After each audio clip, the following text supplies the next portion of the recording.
નમસ્કાર મિત્રો, અમારા વિડીયોમાં આપ સૌનું હાર્દિક સ્વાગત છે. મિત્રો, આજે આપણે વાત કરવાના છીએ.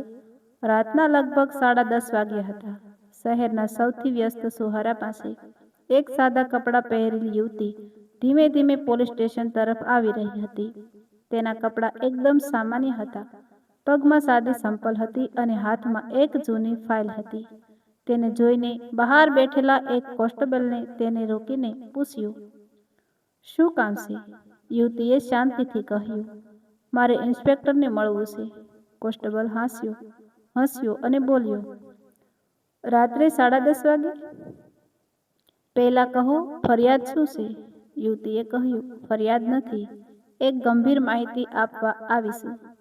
કોન્સ્ટેબલે તેને ઉપરથી નીચે સુધી જોઈ અને કહ્યું, "પહેલાં અહીંથી જુઓ. મોટા લોકોના મામલામાં ગરીબ લોકો વચ્ચે ન પડે." યુવતીએ ફરી શાંતિથી કહ્યું, "મને અંદર જવા દો. આ માહિતી તમારા આખા સ્ટેશનને બચાવી શકે છે." એટલામાં અંદરથી એક પોલીસ કર્મચારી બહાર આવ્યો અને યુવતી પર ગુસ્સે થઈ બોલ્યો, "બહુ નાટક ન કર. અહીં કોઈ ફિલ્મનું શૂટિંગ નથી ચાલતું." યુવતીએ ફાઇલ આગળ કરી અને કહ્યું, "આ ફાઇલ ઇન્સ્પેક્ટર સાહેબને આપો." પોલીસ કર્મચારીએ ફાઇલ જમીન પર ફેંકી દીધી. યુવતીની આંખોમાં ગુસ્સો આવ્યો, પરંતુ તેણે પોતાનો અવાજ ઊંચો કર્યો નહીં. તે માત્ર એટલું બોલી, "તમે જે કરી રહ્યા છો તેનો અફસોસ થશે." આ વાત સાંભળીને પોલીસ કર્મચારી વધુ ગુસ્સે ભરાયો અને અચાનક તેણે યુવતીના ગાલ પર એક જોરદાર થપ્પડ મારી દીધી. આખું પોલીસ સ્ટેશન ક્ષણભર માટે શાંત થઈ ગયું. યુવતીનો ચહેરો એક બાજુ વળી ગયો. ગાલ પર થપ્પડનું નિશાન પડી ગયું. પરંતુ સૌથી મોટું રહસ્ય એ હતું કે જેને ગરીબ સમજીને પોલીસે થપ્પડ મારી હતી એ કોઈ સામાન્ય યુવતી નહોતી. એ હતી આજ શહેરની નવી IPS અધિકારી આર્યા દેસાઈ, અને તે એ જ રાત્રે પોતાના જ પોલીસ સ્ટેશનમાં ગુપ્ત તપાસ માટે આવી હતી. થપ્પડ મારનાર પોલીસ કર્મચારીને તો ખબર પણ નહોતી કે તેણે કોને હાથ લગાવ્યો હતો. આર્યાએ ધીમેથી પોતાનો ચહેરો સીધો કર્યો. તેની આંખોમાં હવે આંસુ નહોતા, પરંતુ એવો કડક ગુસ્સો હતો કે સામે ઊભેલા માણસના પગ કંપવા લાગ્યા. તેણે પોતાની ફાઇલ ઉઠાવી, ધૂળ સાફ કરી અને કહ્યું, "હવે તમે મને ઓળખવા માટે તમારું નામ નહીં, તમારો બેજ બતાવશો." પોલીસ કર્મચારી હસીને બોલ્યો, "તને શું લાગે છે, તું અમને ધમકાવશે?" આર્યાએ શાંતિથી કહ્યું, "ધમકી નહીં, કાર્યવાહી." તે સમયે અંદરના રૂમમાંથી ઇન્સ્પેક્ટર મહેન્દ્ર રાઠોડ બહાર આવ્યો. તેણે આર્યાને જોઈ અને કહ્યું, "કોણ છે આ?" પોલીસ કર્મચારીએ તરત કહ્યું, "સાહેબ, એક ગરીબ સ્ત્રી છે. કહે છે કે કોઈ મોટી ફરિયાદ છે." મહેન્દ્રએ આર્યને જોયા વગર કહ્યું, "બહાર કાઢી દો." આર્યાએ એક પગલું આગળ વધીને કહ્યું, "ઇન્સ્પેક્ટર મહેન્દ્ર રાઠોડ." મહેન્દ્ર અટકી ગયો. "હા," આર્યાએ કહ્યું, "તમારા સ્ટેશનમાં છેલ્લા 6 મહિનામાં 27 ફરિયાદો દાખલ થઈ છે, જેમાંથી 11 ફરિયાદનો રેકોર્ડ અધૂરો છે. 4 કેસમાં સાક્ષીઓએ પોતાના નિવેદન પાછા ખેંચ્યા છે અને 3 કેસમાં આરોપીઓ પર કાર્યવાહી થવાની જગ્યાએ તેઓ બીજા જ દિવસે શહેર છોડીને ગયા હતા. મને આ બધું જાણવા માટે કોઈ ફરિયાદ કરવાની જરૂર નથી." મહેન્દ્રના ચહેરા પર પહેલી વાર ચિંતા દેખાઈ. તેણે પૂછ્યું, "તમે છો કોણ?" આર્યાએ કોઈ જવાબ આપ્યો નહીં. તેણે પોતાના ખિસ્સામાંથી એક નાનો ઓળખપત્ર બહાર કાઢ્યો અને મહેન્દ્ર સામે મૂક્યું.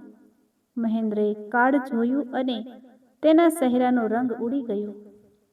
કાર્ડ પર લખેલું હતું, "Arya Desai, IPS assistant commissioner of police."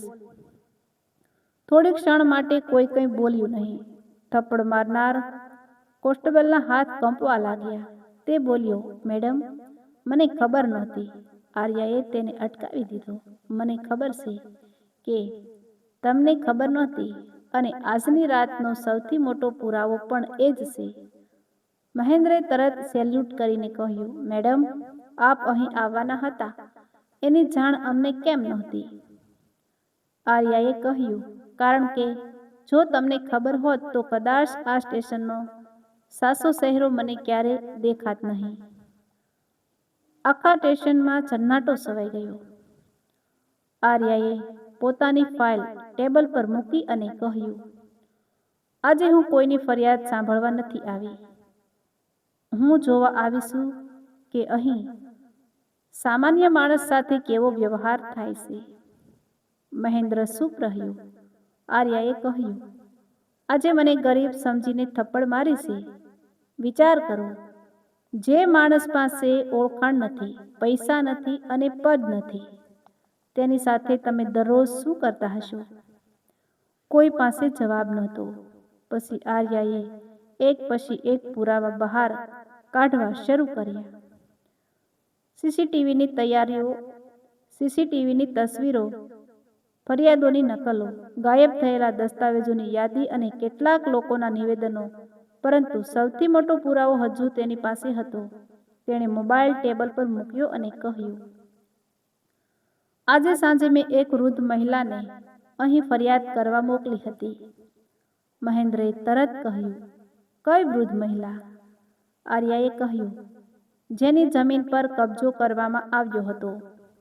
Mahendra ચૂપ રહ્યો. આર્યાએ મોબાઈલમાં રેકોર્ડિંગ ચાલુ કરી. અવાજ સંભળાયો, માતાજી, તમારો કેસ ઉપર સુધી પહોંચાડવો હોય તો 5 લાખ રૂપિયા પડશે. વૃદ્ધ મહિલાનો કંપતો અવાજ હતો, બેટા, મારી પાસે 5,000 પણ નથી. સામેનો અવાજ બોલ્યો, જમીન ભૂલી જાઓ. સ્ટેશનમાં બેઠેલા કેટલાક પોલીસ કર્મચારીઓના માથા ઝૂકી ગયા. આર્યાએ કહ્યું, આ અવાજ કોનો છે? મહેન્દ્રે કંઈ જવાબ ન આપ્યો. આર્યાએ સીધું કહ્યું, તમારા સ્ટેશનના હેડ કોન્સ્ટેબલ વિનોદનો. વિનોદ તરત ઊભો થઈ ગયો. મેડમ, આ ખોટું છે. આર્યાએ કહ્યું, તો પછી તમારા અવાજનું ફોરેન્સિક ટેસ્ટ કરાવી લઈએ. વિનોદનું મોં બંધ થઈ ગયું. પરંતુ આર્યાને ખબર હતી કે આ ભ્રષ્ટાચારનું માત્ર એક નાનું પાનું હતું. આખા કેસની પાછળ શહેરના મોટા બિલ્ડર વિક્રમ શેઠનું નામ હતું. ગરીબ લોકોની જમીનનો કબજો કરીને કરોડો રૂપિયાની મિલકત ઊભી કરનારો વિક્રમ શેઠ ઘણા અધિકારીઓને પૈસા આપતો હતો. પોલીસ સ્ટેશનમાં તેની સામે ફરિયાદો આવતી, પરંતુ થોડા દિવસોમાં તે ફરિયાદો ગાયબ થઈ જતી. આર્યાએ કહ્યું, મારે વિક્રમ શેઠને આજે રાત્રે જ પકડવો છે. મહેન્દ્ર ચોંકી ગયો. મેડમ, તેની સામે સીધો પુરાવો નથી. આર્યાએ કહ્યું, પુરાવો છે, અને એ પુરાવો તમારામાંથી જ કોઈએ મને આપ્યો છે. બધા એકબીજાને જોવા લાગ્યા. આર્યાએ આગળ કહ્યું, છેલ્લા 3 મહિનાથી કોઈ અજાણ્યો માણસ ગોપનીય રીતે મને માહિતી મોકલી રહ્યો હતો. તે કહેતો હતો કે પોલીસ સ્ટેશનની અંદરથી જ માહિતી બહાર જાય છે. મહેન્દ્રના કપાળ પર પરસેવો આવ્યો. આર્યાએ તેની તરફ જોયું અને પૂછ્યું, ઇન્સ્પેક્ટર સાહેબ, તમે મને કંઈ કહેવા માંગો છો? મહેન્દ્ર બોલ્યો, મેડમ, હું નિર્દોષ છું. આર્યાએ કહ્યું, હું એ નક્કી કરીશ. અચાનક સ્ટેશનની લાઇટ બંધ થઈ ગઈ. બધું અંધારું થઈ ગયું. બહારથી ગાડીના બ્રેકનો અવાજ આવ્યો. થોડા સેકન્ડમાં 2 અજાણ્યા માણસો સ્ટેશનમાં ઘૂસી આવ્યા અને બૂમ પાડી, ફાઇલ ક્યાં છે? એક પોલીસ કર્મચારીએ તેમને રોકવાનો પ્રયાસ કર્યો, પરંતુ તેને ધક્કો મારીને નીચે પાડી દીધો. આર્યએ તરત સમજ્યું કે કોઈને ખબર પડી ગઈ હતી કે ગુપ્ત તપાસ ચાલી રહી છે. તેણે પોતાની ટીમને ઈશારો કર્યો. થોડા સમયમાં બંને માણસોને કાબૂમાં લઈ લેવામાં આવ્યા. તેમની પાસેથી એક પેન ડ્રાઈવ મળી. આર્યાએ પેન ડ્રાઈવ જોઈને કહ્યું, આમાં શું છે? કોઈ જવાબ આપ્યો નહીં. પેન ડ્રાઈવ ખોલતા તેમાં પોલીસ અધિકારીઓ અને બિલ્ડરો વચ્ચેના પૈસાના વ્યવહારોની વિગતો હતી. મહેન્દ્રનું નામ પણ તેમાં હતું. આખું સ્ટેશન જાણે ધ્રુજી ઉઠ્યું. મહેન્દ્ર પાછળ હટી ગયો. મેડમ, મને ફસાવવામાં આવ્યો છે, આર્યાએ કહ્યું. તો પછી આ ખાતામાં નંબર, તારીખો અને રેકોર્ડિંગ્સ પણ તમને ફસાવવા માટે બનાવવામાં આવ્યા છે? મહેન્દ્ર ચૂપ થઈ ગયો. આર્યાએ તરત જ ઉચ્ચ અધિકારીઓને ફોન કર્યો. સર, ગુપ્ત તપાસમાં ગંભીર ભ્રષ્ટાચારનો ખુલાસો થયો છે. મારી પાસે ડિજિટલ પુરાવા છે અને આરોપીઓ પોલીસ સ્ટેશનમાં પકડાયા છે. થોડી જ વારમાં સ્ટેશનની બહાર અનેક પોલીસ વાહનો આવી પહોંચ્યા. તમામ અધિકારીઓ સામે કાર્યવાહી શરૂ થઈ. પરંતુ આર્યાએ સૌથી પહેલા તે કોન્સ્ટેબલને બોલાવ્યો જેને તેને થપ્પડ મારી હતી. તે ડરીને સામે આવ્યો. મેડમ, મને માફ કરી દો. આર્યાએ થોડા સમય સુધી તેની તરફ જોયું અને કહ્યું, તમે મને થપ્પડ મારી એ માટે નહીં, પરંતુ ગરીબ માણસને માણસ ન માન્યો એ માટે તમારી સામે કાર્યવાહી થશે. કોન્સ્ટેબલની આંખોમાં આંસુ આવી ગયા. આર્યાએ કહ્યું, કાયદો બધાને સમાન છે. જો હું આજે મારી ઓળખ બતાવીને તમને માફ કરી દઉં તો કાલે કોઈ ગરીબ સ્ત્રીને તમે ફરી થપ્પડ મારશો. પછી તેણે આદેશ આપ્યો કે સ્ટેશનમાં દરેક ફરિયાદી માટે સીસીટીવી અને ફરિયાદની પારદર્શક પ્રક્રિયા ફરજિયાત બનાવવામાં આવે. વૃદ્ધ મહિલાને જમીનનો કેસ ફરી ખોલવામાં આવ્યો. ગેરકાયદેસર કબજો હટાવવામાં આવ્યો. વિક્રમ શેઠની ધરપકડ થઈ અને પોલીસ સ્ટેશનના ઘણા અધિકારીઓ સામે વિભાગીય તપાસ શરૂ થઈ. થોડા દિવસ પછી એ સ્ટેશનની બહાર એક વૃદ્ધ મહિલા આર્યને મળવા આવી. તેણે આર્યના માથા પર હાથ મૂક્યો અને કહ્યું, બેટા, તું એ દિવસે ગરીબ બનીને અહીં ન આવી હોત તો અમને ક્યારેય ખબર ન પડત કે અમારી સાથે શું થાય છે. આર્યાએ વૃદ્ધ મહિલાનો હાથ પકડીને કહ્યું, માતા, હું પણ એ જ જોવા આવી હતી કે કાયદો ખરેખર કોના માટે છે.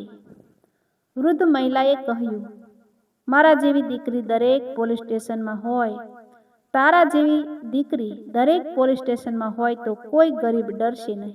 આર્યાની આંખોમાં આંસુ આવી ગયા. પરંતુ આ વાર્તાનો સૌથી મોટો પાઠ એ હતો કે યુનિફોર્મ માણસને અધિકારી બનાવે છે, પરંતુ માણસાઈ જ તેને સાચો અધિકારી બનાવે છે. તે રાત્રે એક ગરીબ સ્ત્રી સમજીને એક આઈપીએસ અધિકારીને થપ્પડ મારવામાં આવી હતી, પરંતુ એ એક થપ્પડની આખા પોલીસ સ્ટેશનની એવી હકીકત બહાર આવી ગઈ કે મોટા મોટા અધિકારીઓની ખુરશીઓ હલી ગઈ. અને અંતે આર્યાએ સ્ટેશનના દરવાજા પર એક બોર્ડ લગાવ્યું, અહીં આવતા દરેક માણસને પહેલા માણસ સમજવામાં આવશે, પછી ફરિયાદી. કારણ કે આર્યાને ખબર હતી કે કાયદાની સૌથી મોટી તાકાત તેની કલમમાં નહીં, પરંતુ સામાન્ય માણસને મળતા ન્યાયમાં હોય છે. અને એ દિવસથી શહેરમાં એક વાત ખૂબ પ્રખ્યાત થઈ ગઈ. જે આઈપીએસ મેડમને પોલીસે ગરીબ સમજીને થપ્પડ મારી હતી, એ જ મેડમે આખા પોલીસ સ્ટેશનને કાયદો શું હોય છે તે શીખવી દીધું. તો મિત્રો, આવા જ નવા વિડીયો જોવા માટે અમારી ચેનલ લાઇક, શેર અને સબસ્ક્રાઈબ કરી દેજો.